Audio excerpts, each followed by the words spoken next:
ত্রয়োদশ জাতীয় সংসদ নির্বাচনে নিরঙ্কুশ সংখ্যাগরিষ্ঠতা নিয়ে দীর্ঘ ২০ বছর পর চতুর্থবারের মতো সরকার গঠন করতে যাচ্ছে বিএনপি। ২৯৯টি আসনের মধ্যে এখন পর্যন্ত বেসরকারি ফলাফলের ২/৩ আসনে জয় পেয়েছে দলটির ধানের শীষ প্রতীকের প্রার্থীরা। অন্যদিকে জামায়াত ইসলামীর প্রার্থীরা ৬০টির বেশি আসনে জয়লাভ করেছেন। এছাড়া জাতীয় নাগরিক পার্টি ৬টি এবং স্বতন্ত্র ও অন্যান্য দলের প্রার্থীরা ১১টি আসনে জয় পেয়েছেন।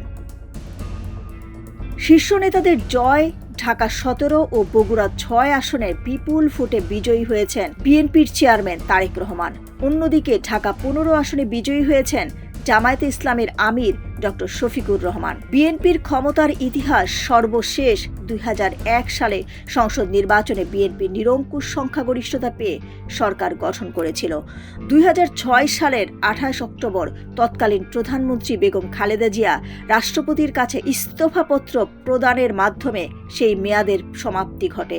এর আগে শহীদ রাষ্ট্রপতি জিয়াউর রহমানের গড়া এই দলটিকে সাবেক প্রধানমন্ত্রী ও চেয়ারপারসন বেগম খালেদা জিয়া জনপ্রিয়তার শীর্ষে নিয়ে যান। দীর্ঘ ৯ বছর স্বৈরাচার এরশাদ বিরোধী আন্দোলনের রাজপথে নেতৃত্ব দিয়ে ১৯৯১ সালে নির্বাচনে জয়ী হয়ে তিনি দেশের প্রথম নারী প্রধানমন্ত্রী হিসেবে দায়িত্ব পালন করেন। এছাড়া ১৯৯৬ সালে স্বল্প সময়ের জন্য সরকার গঠন করেছিল বিএনপি।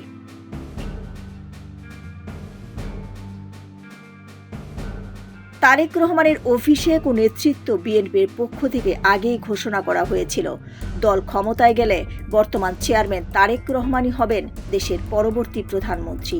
এবারে তিনি প্রথমবারের মতো জাতীয় সংসদ নির্বাচনে অংশ নেন এবং ঢাকা ১৭ ও বগুড়া ৬ উভয় আসনেই জয়লাভ করেন। বিগত ১৭ বছরের নির্বাসিত জীবনের অবসান ঘটিয়ে গত বছরের ২৫ নভেম্বর দেশে ফেরেন তারেক রহমান এবং ২৭ নভেম্বর ভোটার তালিকার অন্তর্ভুক্ত হন। বিএনপির ওয়েবসাইট ও মিডিয়া সেলের তথ্য অনুযায়ী ৮০-র দশকে এরশাদ বিরোধী আন্দোলনের সময় থেকেই তিনি রাজনীতিতে সক্রিয় হন। ১৯৮৮ সালে বগুড়ায় গাবতলী উপজেলায় বিএনপির সদস্য হিসেবে তার আনুষ্ঠানিক রাজনৈতিক যাত্রা শুরু হয়।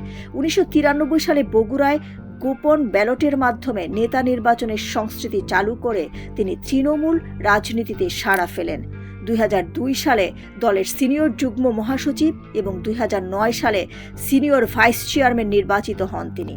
২০১৮ সালে বেগম খালেদা জিয়া কারাবাসে থাকার সময় তিনি দলের ভারপ্রাপ্ত চেয়ারম্যানের দায়িত্ব গ্রহণ করেন এবং আওয়ামী লীগ সরকারের বিরুদ্ধে যুগপৎ আন্দোলনের নেতৃত্ব দেন।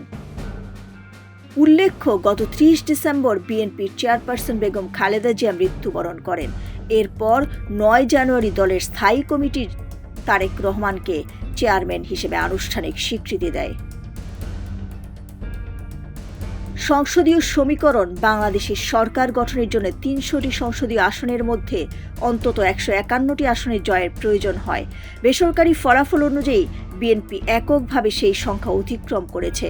অন্যদিকে এবারই প্রথমবারের মতো সংসদে প্রধান বিরোধী দল হতে যাচ্ছে জামায়াত ইসলামীর নেতৃত্বাধীন ১১ দলীয় জোট।